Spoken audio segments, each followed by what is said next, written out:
So what I'm going to do is I'm going to start out in the US, tell you a little story, move us then over to Africa, tell you 10 stories, 10 life stories, and then move from there to some discussion of aid to Africa.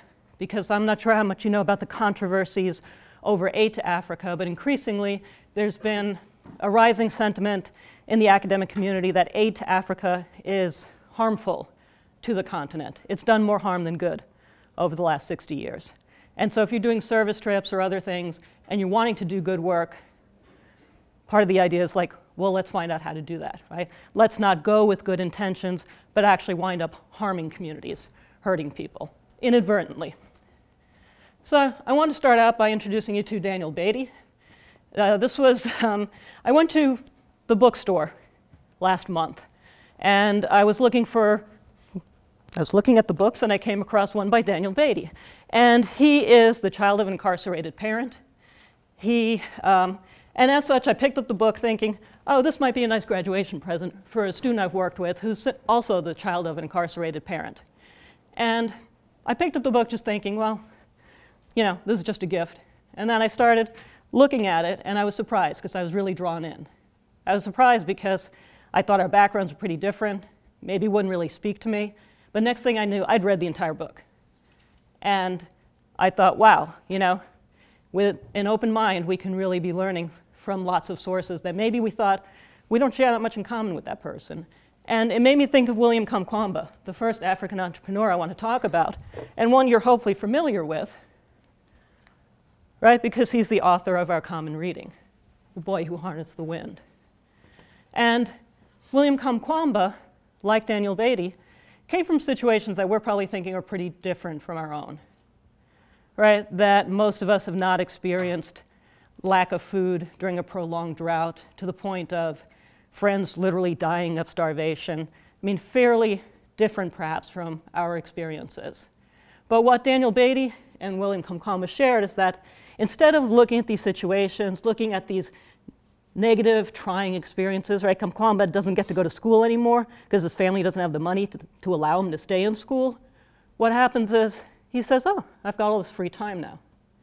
What could I do that's creative? What could I do that's valuable? And what does he do? Those of you who read the book. What does he do? No one read the book? Don't be shy.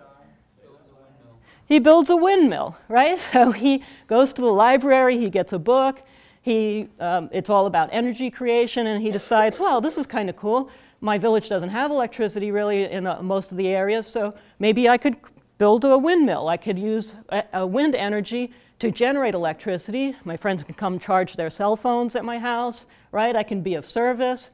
And people think he's nuts, more or less, right? You know, that they're not very supportive, but he doesn't let the negative energy, the negative talk of other people get him down, right? Just like Daniel Beatty, his mom would tell him, oh, you know, your dad's incarcerated, you're going to be just like him. Not very encouraging, right, that your mom is telling you, oh, you're just going to wind up in prison, you know? So what do the two of them do? They ultimately wind up having really similar paths, having lots of successes, being authors of books, doing TED Talks, doing all kinds of motivational speaking. And part of why they're able to go from these difficult situations to these great places is that they took those difficult, trying situations and they turned them around, right? They made the most of bad times. And in short, they were thinking like entrepreneurs, right? They were not going to let those bad things define themselves. And they weren't going to accept that. They weren't going to accept those labels, right? If people said, oh, you're going to wind up in prison, or you're just crazy, kind of gathering all this junk from the junkyard, you won't amount to anything, they just ignored that, right? They believed in themselves and they said, no, I'm going to go for it. So part of what I want you to think about today is, and I'll throw a few questions out there during the talk, right? Have you had similar situations, right? And how have you reacted to them? So if you've had somebody say something mean to you about something, have you owned that then and felt like, oh, okay, yeah, they must be right. That's, you know, I'm not very good at sports or whatever, right? Or have you said, no, forget that. I'm better than that. I can do more than that, right? Have you had an attitude like Kamkwamba where you said, no, you know, I'm going to do more. So part of this is knowing what's your passion, right? What is your passion? Because that's going to drive you to do great things. It's tough to do great things if you don't have a passion, right? So it helps if you really look inside yourself and you think, what are the things I'm really excited about? What can I do with my life? Right? So what is your passion? A definite chief aim. Those are the kinds of things that you want in order to be really successful. We know from William Kamkwamba that he went on not only to graduate from Dartmouth University, right, but that he came here, he gave a talk here, and he's gone on to do really good things. So what's your passion? You might be thinking, well, I have an aim. In a little over 3 years, I want to graduate from here. That's a decent aim, right? You want to graduate. But is that your very best? Is that the best you can do, right? Right? Or should you be thinking higher than that? Should you be thinking like an entrepreneur? Well, I want to be editor-in-chief of The Pendulum. I want to write for Colonnades. I want to get a published article in Visions or Perm. I want to get a national level award. I want to be a Fulbright scholar. I'd like to be Elon's first Rhodes Scholar, right? If you start thinking along those lines, you're a lot more likely to achieve those things. If you don't dream, you're probably just going to go through your 3 years, and you're going to graduate. And you have missed those opportunities. So I want to introduce you to some entrepreneurs other than William Kamkwamba. All right. So the first one I want to introduce you to, I met right here in this room. His name is Mr. Patrick Owuwa. Mr. Owuwa is a Ghanaian. He came to the US for his undergrad. He was able to do well over here. He then, after undergraduate, went and got a position at Microsoft. He worked for Microsoft for 7 years. And when he finished working there, he was a millionaire. Okay? So he did really well. He now had $1 million plus. He had married an American woman. And he could have just like said, OK, this is cool. Goal achieved. I'm a millionaire. Now let me go sit on the beach and drink margaritas. Right? But what did he do? Instead, he said, you know, there's a lot of opportunities here in the US for people. There aren't as many opportunities always for people in Ghana. I think I want to go back to Ghana, and I want to start an excellent institution of higher education. I want to create a school for leaders so that people don't have to leave Ghana to go get an excellent education like I did. Right? I want them to be able to get that excellent education at home. And so what he did is he created, well, first he got a plan together. Right? He found other people who had money, and he got them to invest. And then with millions, not just his million, but other people's millions, he went back to Ghana, and he built Ashesi University. Ashesi University is a 4-year liberal arts undergraduate institution that focuses on leadership, ethical leadership. Part of what he felt was that good leaders are important for African countries. So let's take a look at Ashesi here.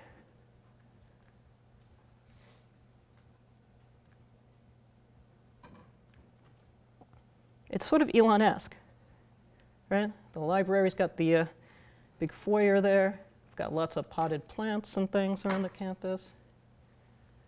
Outdoor amphitheaters, right? So that's Ashesi. And Ashesi hasn't been around that long. It's only been around for, well, like 10, 15 years. But it's already a highly ranked university. Patrick Owuwa himself is considered one of the best CEOs of an organization in his country. He's been super successful, right? He had a definite chief aim, and he went through with it.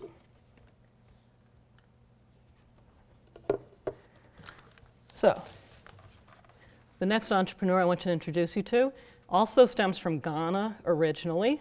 That's part of my bias. I've worked with the Ghana Periclean scholars, so you'll see a few more Ghanaians in here than from other African countries. But Fred Swaniker, he was born in Ghana, but then moved around with his family.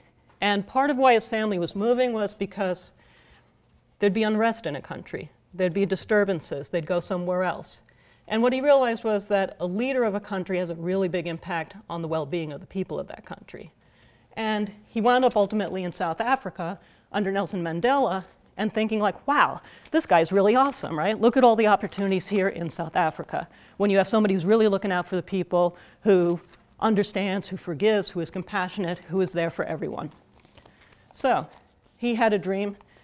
Mr. Swanica said, well, I think I'd like to create a school, again, like a Shesi, one that's excellent, right? Not something that, like, it's okay, but something that's excellent.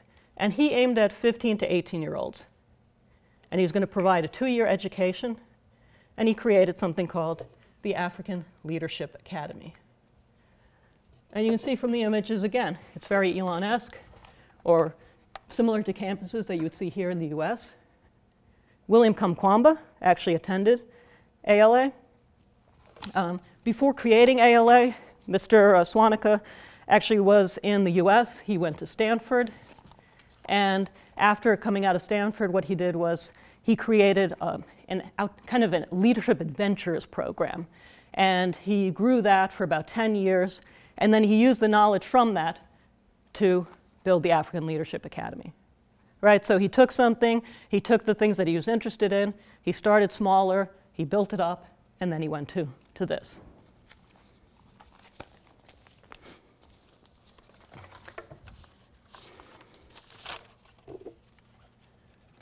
So why were they successful? In part because they didn't just think about themselves, they decided to move forward, to give to other people. Mr.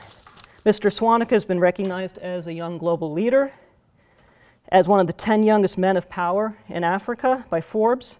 He was profiled by CNN, named a TED Fellow, and he's been praised by President Obama. And a lot of the people that I'll talk about today, they have similar accolades, right? They've all been very successful. His students also went on, I just will go back, I'm jumping ahead a little. His students also went on to become very successful. The students from African Leadership Academy have gone on to achieve, well, to secure positions at great universities.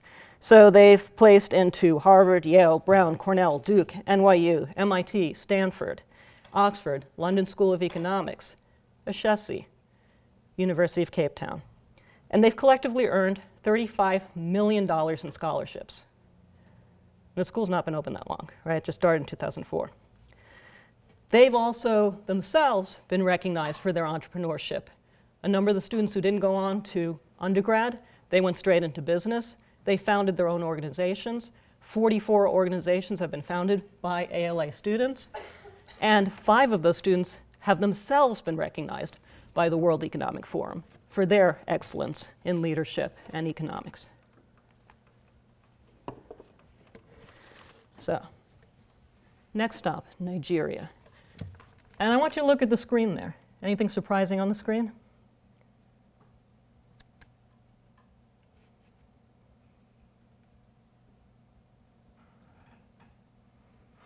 Do we expect that there are tens of thousands of millionaires in a single African country? I see a head shaking no, right? Generally not. Again, not something that we generally associate, Africa and millionaires, Africa and billionaires, right? But they are there. They're just not making the news in the same way as the sort of negative things tend to make the headlines. Nigeria, probably more than any other African country, is known for its entrepreneurs. It has a large population. It has a rather urban population. And so I'm going to talk to you a little bit about 2 Nigerian entrepreneurs. The first up there is a man who is not only a millionaire, he's a billionaire in US dollar equivalents. He is the wealthiest man in all of Africa. And in the end of 2014 anyway, he was the 23rd richest man on the entire planet. Okay. So, how did Aliko Dangote become such a wealthy man? He will see a somewhat similar pattern to some of the other people.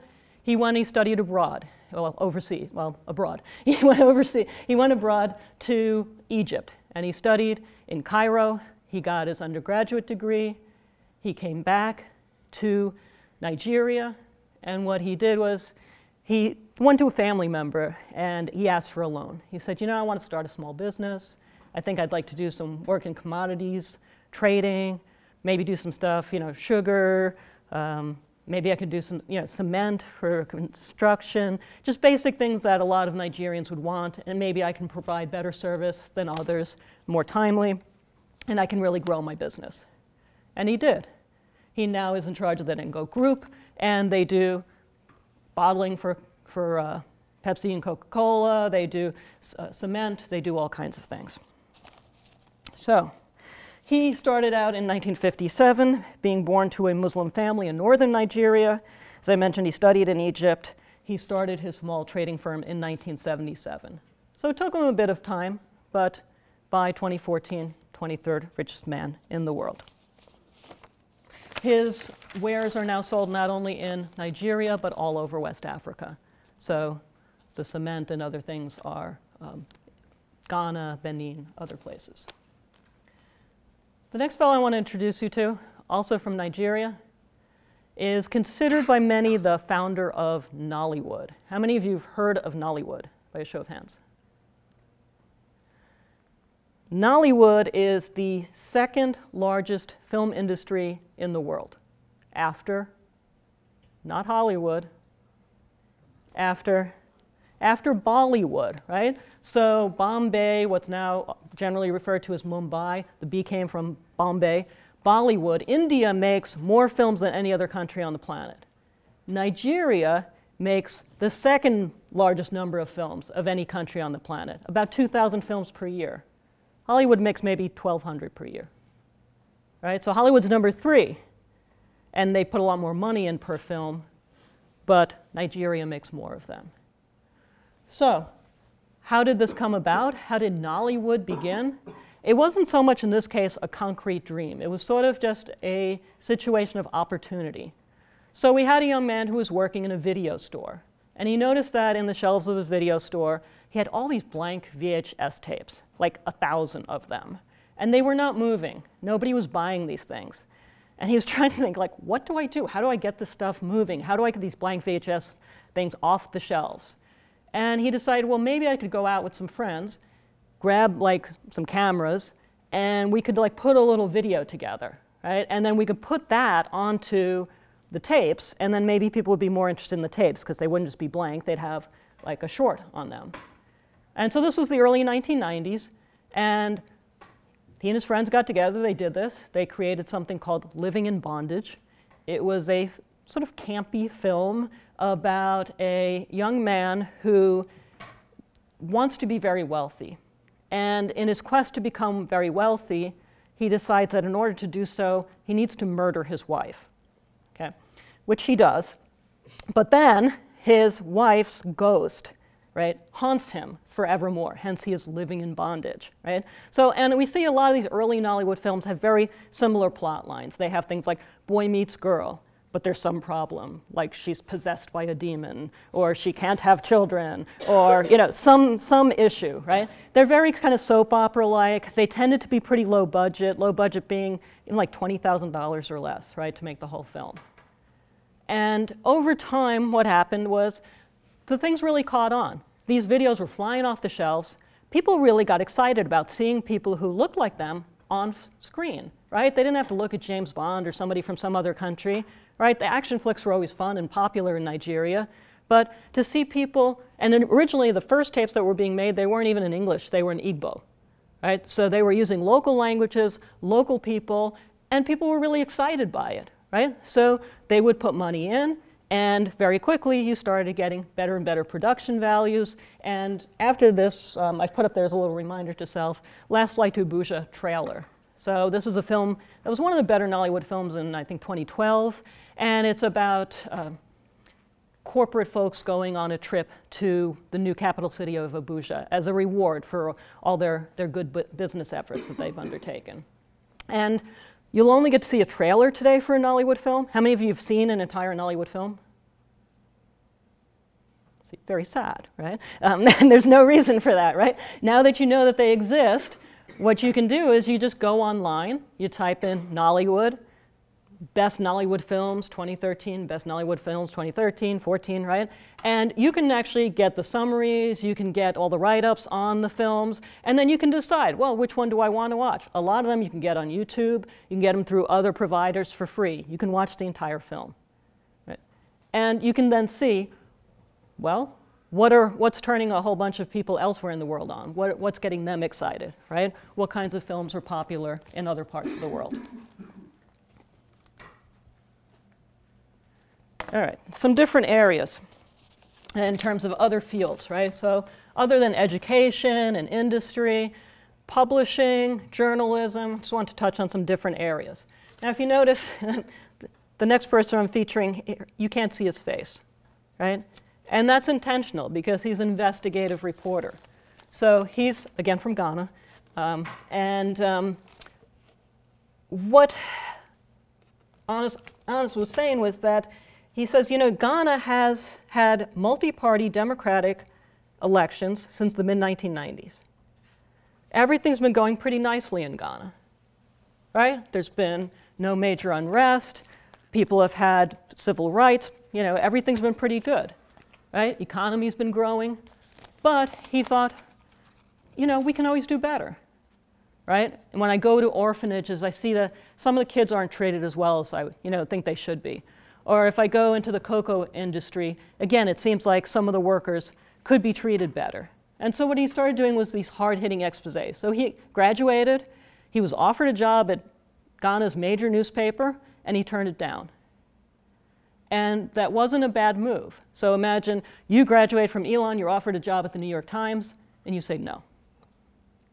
Right? I don't want the New York Times because they're not going to let me do as hard-hitting stuff as I want. And you go for some smaller, independent, more hardcore kind of publication, which is exactly what he did. And it's exactly how he became very famous, because he was able to write the kinds of things he never could have written in the Ghanaian Times. The hard-hitting stories about the abuses in the orphanages, about corruption at the ports, right? And he not only was writing, but over time, he started also making videos about these, documentaries. And on top of that, what he started doing was going to the courts. So he said, you know, there are people stealing funds from us, money that belongs to the Ghanaian people. I'm going to testify as an expert witness. We're going to get that money back into the hands of the people. So he did all these things. Just inspiring, right? So that he's always keeping an open mind. What more can I do, right? How can I be my very best? How can I even give more service to others? Moving over to Kenya, and you've noticed there aren't that many women that have been featured, and there is a real difference in terms of new billionaires coming out in the world. Only about 1/10 are women. So we do still see quite a difference there in terms of gender inequity. Ms. Adoga unfortunately passed away just a few months ago from pancreatic cancer. She was really a pioneer in publishing. So what she did is she was coming around at a time when countries were gaining independence from British colonizers, French colonizers, in the Kenyan case, the British, right?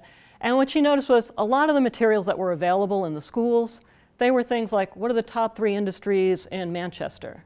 You know, and they were all kinds of, if you watch the video on the single story, right, there were things about the eating apples and drinking ginger beer and all the things that people really couldn't relate to, right? So she said, this is really a shame. As we're becoming our own independent country, we really should have stories in our own local languages, right? So she was a Luo woman. She said, well, you know, let's have stories in Luo. Let's have children's books in Luo. Let's take oral traditions passed down from our grandparents and let's get them into written form, right? And she started writing books and publishing them, and also really focusing on women, because she felt like women in particular were not getting their voices out there much. And oftentimes they're the storytellers, so it made sense to target them. She went on to be very, important in the rise of the publishing industry in East Africa. Another important Kenyan woman, Wangari Maathai. Dr. Maathai also passed away, in this case a few years ago. She is someone who, like a number of the other people we looked at, she came over to the US for part of her education. She then went back to Kenya got her PhD at the University of Nairobi. She was one of the very first women in all of East Africa to get her PhD. So then she was hired to be a professor at the University of Nairobi, and she thought, this is great, right? I'm a professor, I've got my PhD, I'm a trendsetter, I'm one of the first ones. And what she found was she really wasn't treated as an equal, right? There was always sort of this reason why she shouldn't be in charge of things, or she didn't need to have the best office, and she really felt like the males who were used to running things at the university were not treating her in equitable ways. And she started thinking, wow, if I'm having this much trouble as a woman with a PhD, one of the only women with a PhD, what about the women, the poor women in my home village, right, who maybe aren't literate or have only had a few years of formal education? How are they supposed to advance? How are they supposed to move ahead? And so she took that negative thing, right, the way she was being treated poorly at the university, and she went back to her home village. And she saw that women were taking a really long time each day walking to go get firewood and using that for cooking, to cook the family meals and for fuel for their cook stoves. And she thought, what if we had way more trees, right? What if every time we were cutting trees, we were planting 5 trees or 10 trees, right? What if there were so many trees around that women not only didn't have to walk very far, but they could actually just cut down trees and turn them into charcoal, and they could sell that, and they could make extra money. Because studies have shown, right, if there's a little extra money in a rural household and it's going to women, the women tend to invest it in the family. Right? Mohammed Yunus and others have found this out, right? That they're going to invest it in the children, they're going to invest in the family. So she did all this. And in the end, she's now known as the founder of the Greenbelt movement. It's something that's been replicated in other countries. She became the first woman ever who was not even the first woman, the first person ever, anywhere on the planet, who was an environmentalist to get the Nobel Peace Prize. She also became the first African woman to get the Nobel Peace Prize. A couple more people. So, the next person I want to introduce you to is also from East Africa, Andrew Rugasira. He is born in Uganda. Like a number of the others that we've looked at, he went overseas for his education, right? He went to London. And he was studying abroad in London, and while he was there, he would go to the supermarket. They have Waitrose and Sainsbury's and Tesco, and he'd go around, he'd look at the shelves in the coffee section, and he's like, none of the coffee's from Uganda. I'm from a coffee-growing region. We have awesome, excellent coffee, and none of it is here on the shelves in these UK supermarkets. Why is that? Right? So he decided, I want to become the guy who's going to make it so that when people come to the supermarkets in the UK, they can find our wonderful Ugandan coffee there. So he went back home and he looked around and he started talking to farmers. He started asking them if they were willing to form cooperatives. He tried to find people who were already being entrepreneurial, who were doing things that were a little different, how they could create a really great fair trade product. And next thing, over a few years, he had over 14,000 farming families working with him throughout southwestern Uganda, and he was able to do it. He got his coffee onto the shelves in those UK supermarkets. And it was pretty exciting because now for those 14,000 families, there was a lot of pride, right? There was pride in that they were part of this international situation. They were able to get a little extra money for their families, keep their kids in school, maybe get a bicycle to help with transport of things. Small advances, small changes that made a whole lot of people's lives better. Not just 14,000 people, right? Because those are just the farmers themselves. The 14,000 farmers, they each had an extended family, right? So you're looking at many, many people who were helped. He wrote a book about it. His book is an inspiring book called A Good African Story. So if you want to read about his successes, his book is out there. The last African entrepreneur I want to introduce you to today, before we discuss some of the issues with aid to Africa, is Bethlehem Alemu. Now, Bethlehem Alemu is someone who, again, it kind of came out of a negative situation. She was from a pretty poor area in the outskirts of Addis Ababa in Ethiopia. And she noticed that Ethiopia, she felt in particular, amongst African countries, really had kind of a negative image overseas, that if she would tell people she's from Ethiopia, there was always sort of the image of, starving people, people who have no agency, people who can't do things for themselves. And she knew that was so different, it was so wrong, right? That she grew up in a poor neighborhood and she saw people working all the time and people doing really creative things, people who had great skills at weaving, at making things. And she thought, why do we have such a terrible international reputation when it's so wrong? It's just like not based at all in reality. And she decided, I want to change that. And what she did was she studied, she finished her studies, she was able to get a plot of land from her grandmother and to set up a workshop on that. And what she did is she started bringing in people, even people who would be difficult to employ, right? Like people who were survivors of leprosy, people who maybe they're not the first people others are going to try to employ. And she said, let's all work together, use our skills, and let's make stuff, right? And initially they started taking tires, sort of junk, right? And cutting out the soles of shoes out of those, making little sandals, right? They last really long. They're quite popular in Ethiopia, right? And selling those. And then they expanded over time. And as more and more money came in, she increased the number of workers that she had. She increased the quality of the products. And her footwear company now, Soul Rebels, is one of the fastest growing footwear companies on the planet. She has stores in Switzerland, Austria, Taiwan. She's gone global, right? She has over 120 people working for her. And she has recently started a new venture called the Leather Republic with high-end fashion handbags and things. Because again, there's lots of cattle in Ethiopia. They have lots of people who know how to make really fine leather goods. And she felt like that just needs to get out there. So she did all of this. And it's just really fantastic. So, but not the stuff that we normally hear in the news, right? We don't hear the sort of happy Africa stuff, which is so distressing. And it's really why I'm actually doing what I'm doing, because I grew up wondering all the time, why aren't we ever doing anything on Africa? We do US history, we do some other, maybe we touch on Egypt, and we just never seem to, and it just seemed like, what's going on? There's a whole world region, there's got to be something interesting happening there. And we never seem to cover it in history classes. So, here's some other folks who I could have been talking about today, just a few more faces of people. What I started doing a few months ago was writing success stories about African entrepreneurs and other people who are giving back to Africa. Generally, most of them are Africans that I'm featuring on a blog. So maybe some of you heard about that from your global professors or took a look at it. But that's been my effort to try to give back, right? To try to have a reach beyond Elon and to try to get the word out about all the good things that are going on in Africa, because we really don't hear about it a whole lot.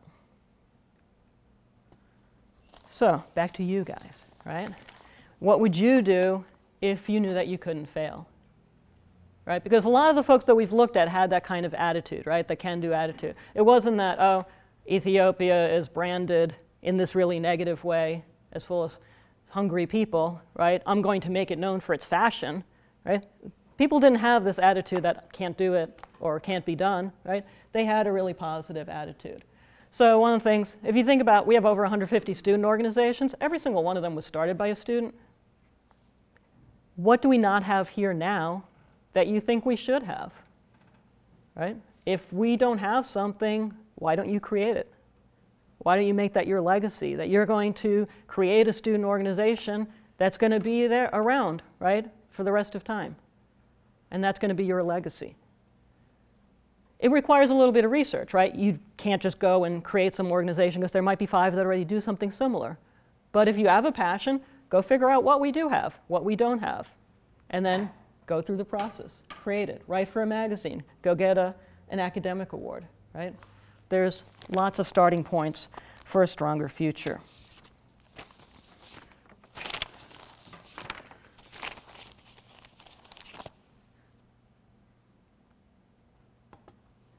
So how can you, like the entrepreneurs that I featured today, be part of the solution, be part of helping people to get over wrong ideas about Africa, right, and other parts of the world?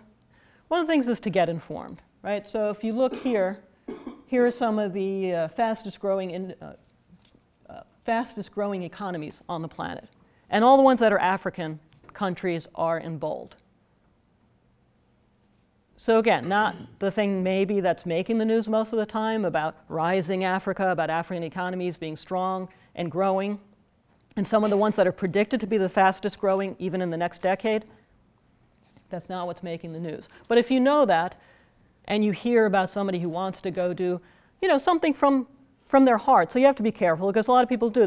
They want to go do something good. They want to donate clothes or their time, or they want to go paint a wall or do something, right, somewhere in some place that they perceive that the people are very poor and in need of their saving or their help, right? But not realizing that maybe showing up with that kind of attitude is kind of offensive, right? Is kind of not what people are looking for, right?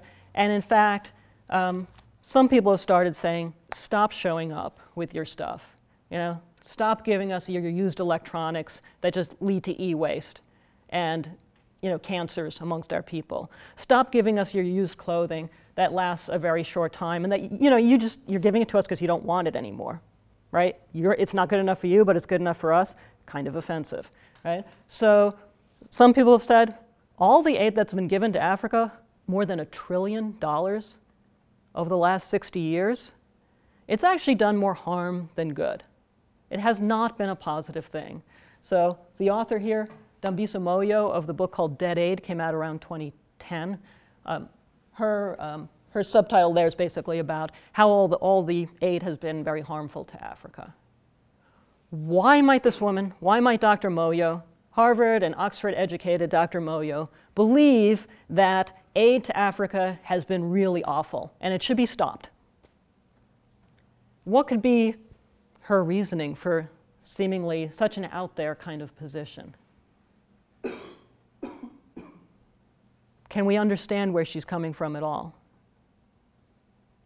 Why might it be bad to be giving money to people for decades?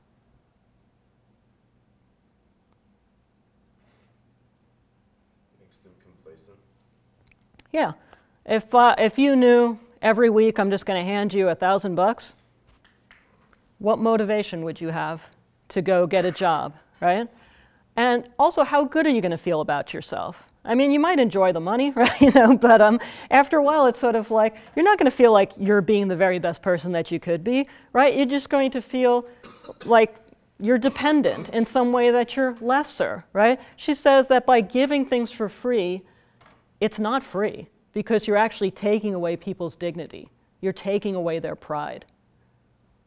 Right? That if you were somebody and you knew you had to always rely on somebody else for a handout, right? And you were never earning any money on your own, it would not be a source of pride, right? So she says, you're creating dependency, that's not good. On top of it, people are oftentimes giving in not very thoughtful ways. So a country might have a ruler who's not a Nelson Mandela, right? Somebody who's you don't want to be supporting, but the outside donors are just going to give money to that country and somehow imagine that the terrible leader is going to hand it over to the people. But oftentimes the terrible leaders don't. And what do? They actually use it to keep the people down. So now you've created dependency, you've created feelings, bad feelings of not having a lot of self-worth. You've supported dictators that maybe people could have stood up against had it not been for all the foreigners throwing money at them, right? She says there's so many problems. And nobody really ever wants to look at these things, right? Nobody ever really wants to think about how, well, that good intentions aren't enough, right? Because people a lot of times feel like, well, but I want to help, and that should be enough. And she says, no, that's awful, right? You need to not only want to help, but you need to do your homework, right? And you need to explore all the different possibilities of how your aid could actually be really harmful. Right? So if you give millions of mosquito nets for free and you think it's going to help reduce malaria rates, you're probably horribly wrong. Right? What you might have just done is put the local mosquito net making factory out of business. And you've just thrown 150 people into extreme poverty, people who had family members employed in that factory. And now all those free mosquito nets that you gave, in 3 to 5 years, they're useless. But you've taken out a factory that would have been there long term. So you've destroyed something sustainable that somebody local took a long time to work on, and you've replaced it with this aid that's short term and really meaningless in a lot of ways. I put up the things on the right there. right? Ebola. So this was from a well-meaning group, Bob Geldof, right, and others wanted to do a fundraiser to help Africans who have Ebola. Again, sounds nice, right? Ebola's terrible, let's help. But the logo they came up with was viewed as extremely offensive, right? Because they had done a similar concert in Ethiopia, which is part of why Ethiopia's been branded as, you know, sort of a poor and hungry place, right? And they put the logo, it's 30 years since the concert they did for Ethiopia, wrote out Ebola and put it as if all of Africa is somehow, you know, plagued with Ebola. And if we look at the actual case, right, no Ebola over just about all countries on the continent. So out of the more than 50 plus countries, there have been 3 that have had problems in select areas for some time with Ebola, and 2 or 3 others that have had a bit of problem but which they stamped out, places like Senegal and Nigeria, right? But it's really those 3 countries that are highlighted that have had any problems. Why is this a problem when we have all these misperceptions? Because there are freaking consequences. I was supposed to be in Ghana last month, all month, with a whole bunch of students from here. Do you see Ghana on that map being highlighted? There's no Ebola in Ghana. There hasn't been Ebola in Ghana. There's no Ebola in any country neighboring Ghana. But the perception was, Ghana is in West Africa. West Africa has Ebola. We can't possibly send our students there. Parents were thinking, I can't possibly send my son or daughter there. We had a case in the US where students were afraid of their teacher who went to Kenya. If you don't know where Kenya is, it's over here, okay? She went to Kenya. She went back to her students in Kansas. The students didn't want to be around their teacher because they were afraid. The teacher quit her job. There are consequences. We probably won't go to Ghana next January because of this perception. There are consequences. So, what can you do? Boniface Mwangi, who's a Kenyan, he says, get informed, right? Get informed so you don't have these ideas where you think of Africa as one big country when it's really a continent with over 50 countries. Get informed. And don't go with these grand plans of like, I'm going to save the Africans, you know, I'm going to go and I'm going to empower women in Kenya, or I'm going to end modern day slavery in, you know, Nigeria, right? Would you ever think of doing such a thing at home, right? Would you ever come up with the idea, I'm going to end homelessness in Durham? I'm going to end homelessness in all of North Carolina. You probably wouldn't think that because you'd have a better sense of that's not particularly realistic, or it's going to be quite an uphill battle, right? So what Mr. Mwangi says is, he's like, why don't you try it at home first, right? If you have some grand plan, try that at home, see how that goes. Because actually at home, you're much more likely to succeed because you actually know the culture. If things aren't working, if people aren't responding in the way you're expecting, you're from that place. So then maybe you can figure out much more so why things aren't working. He says, do that, work at home, really make a difference in your home community, your hometown, your home state.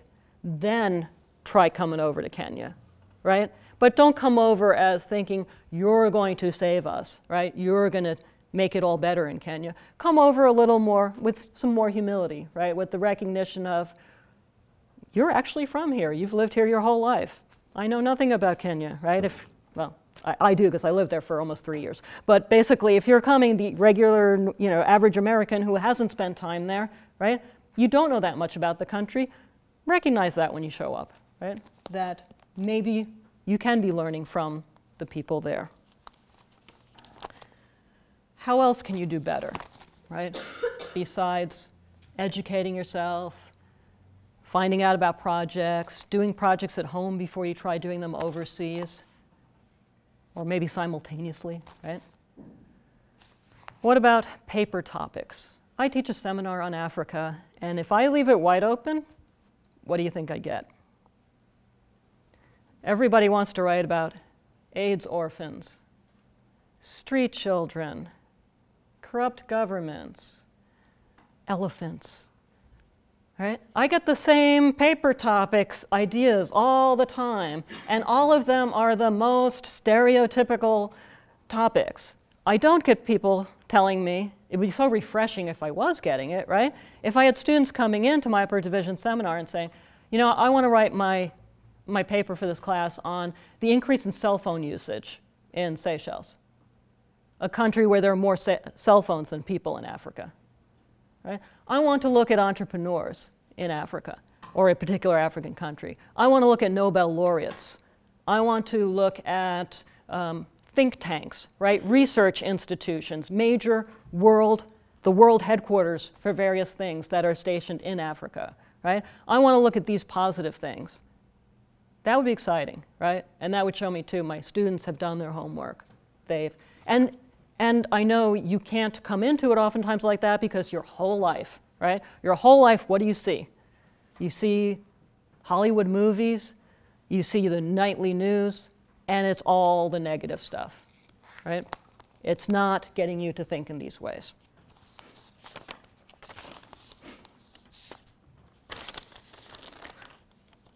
All right. So this is the blog. Well, it's a flyer for the blog that I'm still working on making a bit better. The blue is probably too bright, right? That basically, this is what I started. I mentioned, right? I started this 4 months ago today, right? So to basically try to get the word out there about all the good things going on the continent.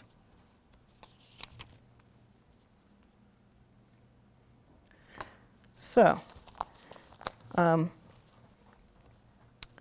largely I came about with that as a way to challenge the stereotypes, to try to be an ally to Africans who are really fed up with all the negative images of the continent, images that they know are totally wrong, right? And to try to take an active role in that. So on my webpage, if you go back, about half the people I talked about today are featured on the webpage, on the blog site. For each of them, their story, usually not too long, 500, maybe max 800 words. Lots of video links in there to TED Talks, other things that people have given. So it's pretty interactive. I also open it up to students. If you're willing to take the challenge, would you like to be a guest blogger? Are you able to identify somebody I haven't featured who is an African entrepreneur, right? Who could be featured on there, right? And to have a minor publication that way. All right, so I want you to just take a moment. If you have paper, or you can write it in your mind, right? Or write it on your laptop. But think about, who do you think are the 3 greatest people? If you had to think, who are the greatest people? And then think about, well, why do you think they're the greatest people? And then, once you have your people and you know who they are, then think about, what's the difference between me and that person, and that other person, and that other person, right? And then start thinking, what could I do today? What could I do this week? What could I do this month? So that I'm more like that person that I admire, right? That I'm more like that person that I think is great. Again, then you're going to be thinking like an entrepreneur. You're going to be thinking like a successful person, right? I hope that I've challenged you to think about Africa a little bit differently, and I welcome your questions.